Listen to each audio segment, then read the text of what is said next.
Hello दोस्तों, स्वागत है आप सभी का। आज जो हम चर्चा करेंगे वो इस बारे में रहने वाली है कि हमारे जन्म कुंडली में तो ग्रह हमें एक जगह पे मिले थे, लेकिन तात्कालिक गोचर प्रभाव में वो कहाँ हैं और किस तरह से हमारे ऊपर अपने प्रभाव को छोड़ते हैं। क्योंकि सबसे इम्पोर्टेंट चीज़ जो होती है वो ये कि हम कुंडली को जन्म के समय के आधार से रीड कर रहे हैं, लेकिन आज का जो गोचरीय प्रभाव है उस समय पे ग्रह वहाँ पे नहीं है जहाँ वो जन्म के समय था।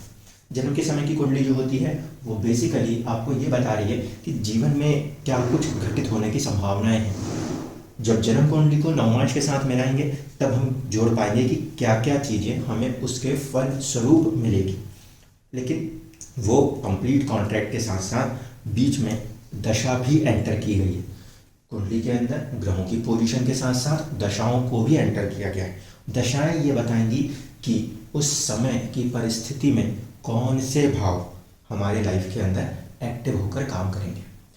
अब इन दोनों चीज़ों के साथ साथ वो जो ग्रह हमारे ऊपर प्रभाव करेंगे वो जिस समय अवधि में जहाँ बैठे होंगे प्रभाव उनका वहीं कहीं से दिखाई देगा।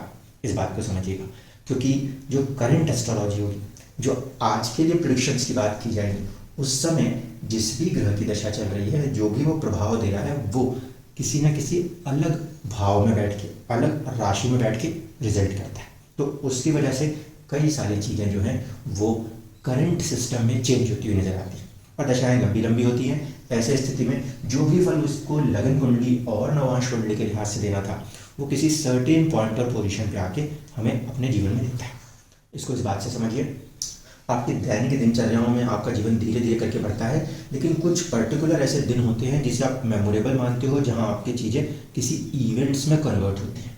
इसलिए आज जो हम डिस्कस करेंगे वो ये कि पहले लगन कुंडली में स्थितियाँ क्या हैं और इसके बाद गोचर प्रभाव के साथ उसको समझने की कोशिश करेंगे कि ट्रांजिट्स में वो क्या दिखाने की कोशिश कर रहा है। मान लीजिए ये एक जन्म कुंडली है और इस जन्म कुंडली के अंदर हमको दशा जो चेक करनी है वो है चंद्रमा की महादशा में गुरु की अंतर्दशा, बुध का प्रत्यंतर। इसके बाद आगे की सीक्वेंस चलती रहेगी। तो हम पहले टारगेट पे देखें, महादशा जो है वो हमें दिखा रही है चंद्रमा की। लगन कुंडली से हम ये डिसाइड करते हैं कि हमारे जो ग्रह हैं वो शुभ होंगे या अशुभ होंगे, कारक होंगे या अकारक होंगे। तो अब इन शब्दों को समझिए, शुभ और अशुभ को डिसाइड हम कालपुरुष से करेंगे, जबकि उस पर्टिकुलर लगन के लिए ग्रह कारक है या अकारक है इसका निर्णय आपको लगन से करना होगा। सबसे पहले हम देखें कि चंद्रमा जो है वो केंद्र का स्वामी बन गया, सौम्य ग्रह है, पहली कंडीशन, तो सौम्यता खो देगा, नंबर 1। दूसरी बात, चंद्रमा की स्थिति सूर्य से देखिए तो यहाँ पर ये तकरीबन पूर्णिमा से कुछ पहले का है, यानी कि हम कहेंगे शुक्ल पक्ष का जन्म है। चंद्रमा को हम शुभ मानेंगे। चंद्रमा को जब हम यहाँ पे शुभ मानेंगे, ऐसे स्थिति में ये चंद्रमा जो एक शुभ ग्रह होता है वो केंद्र का स्वामी होने के कारण अपनी शुभता को न्यूट्रल कर देगा। ये पहला नियम था कि केंद्र के स्वामी यदि क्रूर ग्रह होंगे तो क्रूरताओं में कमी आएगी, लेकिन अगर वो सौम्य ग्रह होंगे तो उनकी सौम्यता भी स्थिर हो जाएगी, न्यूट्रल हो जाएगी, तटस्थ हो जाएगी। तो पहली कंडीशन, चंद्रमा के साथ यहाँ हम जब देखेंगे महादशा तो हम पहले से कहेंगे कि इस महादशा के अंदर चुनौतियाँ उत्पन्न हो सकती हैं, क्योंकि एक सौम्य ग्रह है वो न्यूट्रल हो जाएगा, और दूसरी बात है यहाँ से भी वो शुभ स्थिति में था तो और उस चीज़ को न्यूट्रलिटी मेंटेन कर देगा। तो महादशा तो पहले क्लियर हुई। फिर महादशा का स्वामी सो कॉल्ड चंद्रमा प्लेस कहाँ पर है? तीसरे भाव में। इसका मतलब है जीवन के अंदर इस स्थिति में पराक्रम की बात करेगा, राइटिंग से जुड़ी हुई बातें करेगा। कॉम्बिनेशन किसके साथ आ रहा है? राहु के साथ और गुरु के साथ आ रहा है, तो वो जो कॉम्बिनेशन है उसको फिर आपको जो भी ग्रहों के कॉम्बिनेशन है उसके साथ देखना है। सेकंड, जुपिटर गुरु जो है वो जब चलेगा तो ऐसे स्थिति में बात होगी ज्ञान की, विस्डम की बात होगी, चीज़ों को नेचुरली किस तरह से सीखा या समझा जाए। तो उस लिहाज से देखा जाए गुरु की जब भी दशा चलेगी तो गुरु के कारक तत्व तो इस तरीके से प्रभावित करेंगे। सीखना हो, संतान हो, या कहीं ना कहीं नेचुरल कोई चीज़ एज ए गिफ्ट्स आने हो, वो चीज़ों को वो रिलेट करने की कोशिश करता है। अब देखिए यहाँ पर इस कुंडली के अंदर गुरु जो है वो स्वामित्व लेके बैठा हुआ है 12वें घर का और साथ साथ तीसरे घर का। तो लगन कुंडली के लिहाज से हम बात करें कारक है कि अकारक है, इस स्थिति में हम कहेंगे गुरु यहाँ पर अकारक के रूप में काम कर जाएगा, क्योंकि उसके पास कोई भी ऐसा शुभ भाव नहीं है जिसके फल उसको देने हो। उसको अगर फल देने हैं तो कहीं ना कहीं 12th हाउस जो कि खर्चे चिंताओं को दर्शाता है, और तीसरा जो कि पराक्रम साहस राइटिंग को दर्शाता है, इनसे जुड़ के फल देने पड़ेंगे। तो जुपिटर जो कि सेकंड लेवल पे काम कर रहा है वो लगन कुंडली के लिहाज से चुनौतीपूर्ण है। चंद्र कुंडली के लिहाज से गुरु पहले और 10वें का स्वामी है, इसीलिए मनोस्थिति के ऊपर कहीं ना कहीं अपने आप को और अपने स्टेटस को लेकर थॉट देता रहेगा, क्योंकि चंद्र कुंडली सेकंड इंपॉर्टेंट चार्ट है, वहां से भी उस प्लैनेट की स्थिति को देखें। तो गुरु लगन कुंडली से मटीरियलिस्टिकली चैलेंजिंग है, लेकिन चंद्र कुंडली से वो स्वयं को विकसित करने के लिए, क्योंकि वो चंद्र कुंडली का लग्नेश है, और अपने स्टेटस को डेवलप कराने के लिए कहीं ना कहीं कोशिश करता नजर आएगा। तीसरी कंडीशन में हम देख रहे हैं बुध जो है वो इस लगन कुंडली में एक तो छठे घर का, जिसे हम लड़ाई झगड़ा कंपटीशन के बाद देखते हैं, उसका स्वामी होता है, प्लस भाग्य भाव का स्वामी है। भाग्य भाव का स्वामी है, ऐसे स्थिति में हम ये कह सकते हैं हायर लर्निंग्स, 9th हाउस, किस्मत से जुड़ी हुई चीज़ें, पौधा से जुड़ी हुई चीज़ें, इसको रूल करते हुए, गवर्न करते हुए बुध चलेगा। अब बुध का कारक तत्व क्या है? बुध का कारक तत्व है एनालिसिस। तो हम ऐसा मानते हैं जब कभी भी जीवन में बुध की दशाएं आती हुई दिखाई दी हैं, लोगों ने किसी न किसी प्रकार की नई लर्निंग्स को हासिल किया है, क्योंकि वो एक बच्चों जैसा ग्रह है और कहीं ना कहीं ज्ञान गुरु के पास है, लेकिन उसको समझने की जो क्षमता है, बुद्धि जो है, उसकी हम बात करें तो वो हम बुध के साथ जोड़ते हैं। तो लगन कुंडली से हम सबसे पहले इस बात को क्लियर कर लें, गुरु की जब दशा चलेगी वो पराक्रम साहस राइटिंग वर्क्स, कहीं ना कहीं करेज, चिंताओं को दिखाएगा। जब बुध की दशा चलेगी तो कहीं ना कहीं लड़ाई झगड़े हो सकते हैं, कॉम्पिटिशन्स हो सकते हैं, चुनौतियां हो सकती हैं, प्लस किस्मत भी साथ में चलेगी। और बुध जब चलेगा तो 10वें में बैठ के चलता हुआ नजर आ रहा है, जो कि किसी न किसी रूप में हमारे स्टेटस को प्रभावित करता है। ये तो है इनकी जन्म कुंडली, जन्म के समय की स्थिति में। अब बात करनी है आज की तारीख में जब ये दशाएं चल रही हैं तो इन दशाओं का प्रभाव जीवन में किस रूप में दिखाई देगा। महादशा का स्वामी यहाँ पे चंद्रमा है दोस्तों, और चंद्रमा जो है वो बहुत ही जल्दी फास्ट मूविंग प्लैनेट्स है, तो आप उसको ऑब्जर्वेशन में सिर्फ इतना मान के चल सकते हैं कि वो स्वामित्व तो रखता है आपके 7वें घर का, और कहीं ना कहीं संबंध दिखाएगा पराक्रम का। तो महादशा इस बात को सेट क्लियर करके चलेगी। चंद्र कुंडली के लिहाज से अगर देखा जाए तो चंद्र कुंडली के लिहाज से वो स्वामित्व होगा पंचम का और लगन में, यानी कि प्रेम या विद्या पंचम भाव के इफेक्ट के साथ चंद्रमा मनोस्थिति व्यक्ति की उसको विकसित करने की कोशिश करेगी। अब आ रही है अंतरदशा के लिए। अब यहाँ पे अंतरदशा का स्वामी जो है वो लंबे समय तक कहीं पे रुक सकता है। कुछ लोगों की मान लीजिए चंद्रमा की अंतरदशा चल रही हो तो वहाँ पे ध्यान दीजिएगा, वो फिर 2.5 दिन वाली कहानी उसमें चालू हो जाएगी। महादशा बहुत लंबी होती है, इसलिए हम इसको थोड़ा सा साइडलाइन कर सकते हैं, लेकिन अंतरदशा प्रत्यंतर दशा में इस बात को हमको ध्यान देना पड़ेगा। तो अब देखते हैं अंतरदशा का प्रभाव जो कि गुरु का है वो कैसा दिख रहा है। आज की स्थिति में गुरु जो है वो वृषभ राशि में इस कुंडली में पंचम भाव में बैठ के चल रहा है। पंचम भाव में अगर कोई ग्रह बैठे तो हम कहेंगे कि वहाँ पे उसको नेचुरल आशीर्वाद हासिल होता है और वो कहीं ना कहीं पॉजिटिव वे में काम करता हुआ नजर आएगा। लेकिन इस पंचम भाव में बैठ के पॉजिटिव तरीके से काम करने की कोशिश करेगा, उसको नेचुरल ऊर्जा मिलेगी। कारक है कि अकारक है, तो यहाँ पे आप देखिए 12वें का और तीसरे का स्वामी जाके बैठ गया है कहाँ पर? पंचम भाव में। क्या कंडीशन बनेगी? गुरु ज्ञान तो दिखाएगा लेकिन परेशानियों के साथ दिखाएगा, नंबर 1। तीसरा भाव है तो साहस के साथ दिखाएगा। तीसरे भाव को हम हॉबी के रूप में भी देख सकते हैं, तो एक हॉबी के रूप में भी अपने ज्ञान को दिखाने की कोशिश करेगा। यहाँ पे बैठ के आज की तारीख में ग्रह यहाँ बैठ के चल रहा है, ना कि यहाँ बैठ के। ऐसे स्थिति में गुरु जो है वो यहाँ पे पंचम के प्रभाव को कहीं ना कहीं कनेक्ट कर रहा है, नंबर 1। दूसरी चीज, इस अंतरदशा का स्वामी गुरु नवांश में आज की स्थिति में देखा जाए तो अष्टम को 8th हाउस के साथ कनेक्ट होकर अपने फल देने की कोशिश करेगा। तो कहीं ना कहीं हम ऐसा देखेंगे कि जीवन के अंदर ज्ञान के तत्व को, बुद्धि के तत्व को आपका पराक्रम और आपका नुकसान का स्वामी प्रभावित करेगा। ऐसी कंडीशन में सबसे पहली चीज, जब ये दशा चल रही है उस समय अवधि में ये पंचम भाव को पीड़ित कर रहा है। पंचम अपनी ऊर्जा दे रहा है गुरु को।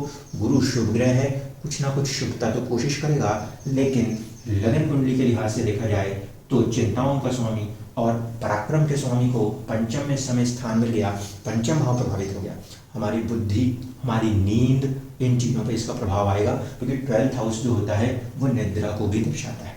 तो यहाँ पे इसका इस समय का तात्कालिक गोचर पंचम भाव बुद्धि को, प्रेम को, ज्ञान को प्रभावित कर रहा है और उसका एंड रिजल्ट कन्वर्ट कर रहा है कहीं ना कहीं 8th हाउस की तरफ। यानी कि चीज़ों में रहस्यों को खोजने के लिए पढ़ने की कोशिश हो सकती है, नंबर 1, या फिर किसी प्रकार के रिसर्च से जुड़े हुए कामों के अंदर बुद्धि इस समय अच्छा काम कर रही हो, ये कह सकते हैं। लेकिन बात ये उठती है कि यहाँ पे ये 12वें और तीसरे को दर्शा रहा है, तो बुद्धि अच्छा काम करती है नहीं कह के हम कहेंगे चिंताओं में काम कर रही है। अगर गुरु पंचम का स्वामी होकर ऐसा कोई संबंध देता, पॉजिटिव हाउस का स्वामी होकर के ऐसा संबंध देता, तो हम कहते हैं कि हाँ कंस्ट्रक्टिवली यूटिलाइजेशन होगा। यहाँ पर हम देख रहे हैं तो वो अकारक है, वो इसको आगे बढ़ने से रोकने के लिए बनाया गया है, तो वो जिंदगी में इस समय कहीं ना कहीं संघर्ष की परिस्थितियों को पैदा करता हुआ नजर आएगा। इसी सेम ऑब्जर्वेशन को आपको चंद्रमा से देखना है कि गुरु के अंतर्दशा चल रही है, तो गुरु चंद्रमा से 3 घर आगे है, मतलब कि पराक्रम, साहस की मांग कर रहा है, नंबर 1। नंबर 2, तीसरा भाव होता है लिखा पढ़ी का। तो ऐसे स्थिति में हम ये कह सकते हैं कि चंद्र कुंडली के लिहाज से देखा जाए तो आसपास के नेबर्स और कहीं कहीं लिखा पढ़ी के कामों के द्वारा वो आपको किसी न किसी रूप में प्रभावित करता हुआ नजर आएगा। अंतर्दशा का स्वामी कहीं ना कहीं 11वें भाव को, आपकी कमाई को, आपके इनकम को भी चैलेंज करता हुआ नजर आता है, ठीक है, क्योंकि इसकी जो दृष्टि है वो सप्तम दृष्टि सभी ग्रहों की होती है, इसलिए हम सप्तम दृष्टि को लेकर चल रहे हैं। उसके अलावा गुरु के पास तो भाग्य को भी और साथ साथ पर्सनैलिटी को भी प्रभावित करने की क्षमता है, वो एड ऑन हो जाएगा। लेकिन कोई दूसरा भी अगर आपने देखा तो उसकी दृष्टि सप्तम पे रहेगी, इसका मतलब है कहीं ना कहीं आपके इनकम 11th हाउस के ऊपर इसका प्रभाव रहने वाला है। और इस समय उस ग्रह दशा का प्रभाव जो है वो आपको लोगों से काट कर दूर करके एकांतवासी बनाता नजर आता है, ठीक है। तो गुरु के कारक तत्व चीज़ों को पकड़ के अगर व्यक्ति यहाँ पे खोजे काम करे तो वो कहीं ना कहीं रहस्यों को खोजने की क्षमता इस दशा में इस्तेमाल कर सकता है। लेकिन स्ट्रेस है तो वो उसको कितना कन्वर्ट कर पाएगा, ये एक सोचने की बात होती है। तीसरे लेवल पे आ रहे हैं जो है कि बुध जो है वो स्वामित्व रख रहा था 6ठे भाव का और 9वें भाव का। आज की स्थिति में अगर हम देख रहे हैं तो चल रहा है सप्तम को लेकर, तो कहीं ना कहीं साझेदारी को लेके, वैवाहिक जीवन को लेके, ये वाली चीज़ों के ऊपर हमारी बुद्धि सबसे ज़्यादा फंसती हुई नजर आएगी।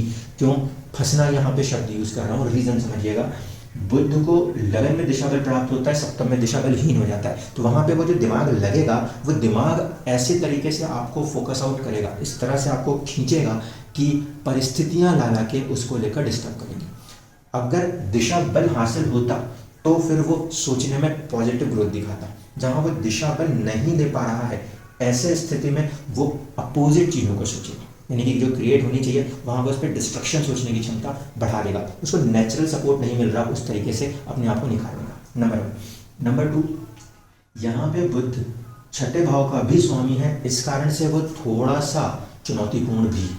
भाग्य का स्वामी है, अच्छी बात है, भाग्य का स्वामी अच्छी बात है, तो क्या कहेंगे कि कहीं ना कहीं किसी प्रकार की साझेदारी और पार्टनरशिप आपको भाग्य से मिलती हुई नजर आएगी।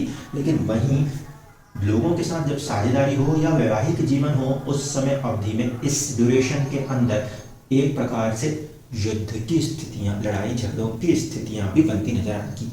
बुध दोस्तों का कारक है, इसलिए दोस्त तो दे सकता है, साथ साथ वहाँ पे डिफरेंस ऑफ ओपिनियन भी दे सकता है, जहाँ पे भी साझेदारी हो रही होगी इस समय वहाँ पर, क्योंकि इस समय ये प्रभाव में आप जी रहे हो, इसका प्रभाव आपके ऊपर सबसे ज़्यादा होगा। कुंडली के अंदर दशा जिस चीज़ की चल रही है उसका प्रभाव हमारे ऊपर सबसे ज़्यादा है, तो उस लिहाज से हम देख रहे हैं ये वाला प्रभाव हमें दिखा रहा है कि वैवाहिक जीवन या लोगों के साथ साझेदारी। सप्तम भाव होता है हमारा खुद का बाहर की दुनिया के लिए कैसा प्रेजेंटेशन है, आउटलुक कैसा है, उसको ऊपर कहीं ना कहीं प्रभाव कर रहा है। अब यहाँ पे बैठ के प्रभाव करते करते हम ये भी देखें कि इस समय उसकी स्थिति क्या है। नवांश में उसकी स्थिति जो है वो चला गया है मीन राशि। मीन राशि में जब वो नवांश में गया है वहाँ पे वो कमजोर स्थिति में पड़ा हुआ है। तो कमजोर स्थिति में पड़ा है तो अच्छा है या बुरा है? 6ठे का स्वामी अगर कमजोर हो रहा है तो लड़ाई झगड़ों के मामले की चीज़ों को थोड़ा सा रिड्यूस कर रहा है, लेकिन किस्मत का स्वामी जब नीच राशि अवस्था में नवांश में जाके कमजोर हो रहा है तो आपको जो नेचुरली एक किस्मत का सपोर्ट आना चाहिए, या ये कह सकते हैं कि इस समय अवधि के अंदर 9th हाउस जो कि फादर को रिप्रेजेंट करता है वहाँ पर भी किसी प्रकार का चैलेंज दिखा सकता है क्योंकि ग्रह इंटरनली थोड़ा सा कमजोर होकर काम कर रहा है।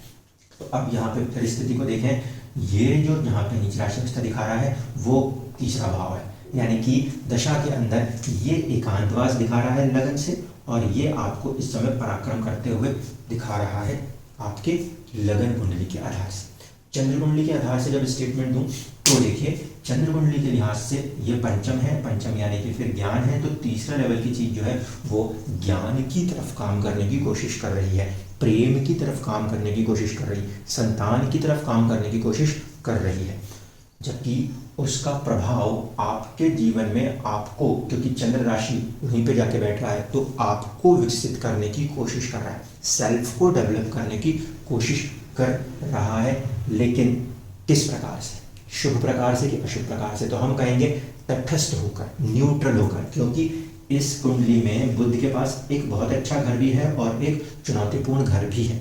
ऐसे स्थिति में जो दशा प्रभाव है उसको आज की स्थिति से देखिए, ये जन्म की स्थिति से नहीं, जन्म की स्थिति में तो बस इतना दिखा रहा है कि वो स्टेटस को प्रभावित करेगा। आज की स्थिति ये बता रही है कि इस समय अवधि में आप जहाँ जी रहे हैं वहाँ पे आपके ऊपर ज्ञान का तत्व गुरु से और आपकी साझेदारी का तत्व बुध के लिहाज से प्रभावित है, जिसमें ज्ञान के तत्व के पीछे जो शक्ति छुपी होगी वो कहीं ना कहीं चिंताओं की होगी, अपने पराक्रम की होंगी, और इस समय ये जो साझेदारी के ऊपर काम चल रहा होगा उसमें कहीं ना कहीं कुछ भाग्य होगा तो कुछ संघर्ष भी होगा, छठे भाव का प्रभाव भी होगा। इस तरीके से हम करंटली जीवन में क्या दशा प्रभाव चल रही है उसका इस्तेमाल करते हैं। बाकी के जो ग्रह होते हैं, बड़े बड़े ग्रह, उनका प्रभाव हमें बस इतना सपोर्ट हैंड दिखाता है कि किन चीज़ों पे क्या क्या फ्यूचरिस्टिक चीज़ें चल सकती हैं। उसकी चर्चा कभी भविष्य में करेंगे, वरना वीडियो बहुत लंबी चली जाएगी। उसके लिए हमें ग्रहों की समय अवधि को ध्यान में रख के आगे की चीज़ों को देखना और समझना होगा। उम्मीद करता हूँ कि आज के वीडियो में एक बात समझ में आई होगी। हम कई बार सीधे प्रेडिक्शंस में ऐसे पहुँचते हैं कि ये यहाँ बैठा है, ये कर रहा होगा, लेकिन नहीं, करंट में वो जहाँ बैठा है वहाँ से प्रभावित करके चीज़ों को किसी न किसी रूप में उस तरफ ले जाने की कोशिश कर रहा है, जैसा कि कॉन्ट्रैक्ट उसने जन्म कुंडली में जन्म के समय पे किया था। धन्यवाद।